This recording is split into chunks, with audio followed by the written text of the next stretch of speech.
Okay, welcome to problem number 1, where we're going to apply distributive property and identify and combine like terms. So our problem is 6 times 3y plus 4 plus 2.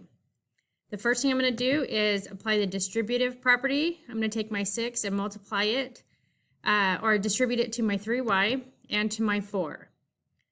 So I'm going to rewrite my expression where it says 6 times 3y plus 6 times 4. And then I'm just going to bring down that positive 2. When you are distributing, you're not in teams yet. You're creating your teams or your like terms. So this 6, when it's being distributed, it's creating the different teams like we talked about yesterday in the video from the previous lesson. So we can combine these, multiply this number by this number. So I'm going to do that. So 6 times 3 equals 18, and I'm just going to bring down my y. Then I bring down my addition sign, and then 6 times 4 is 24, and then I just bring down this positive 2 or plus 2.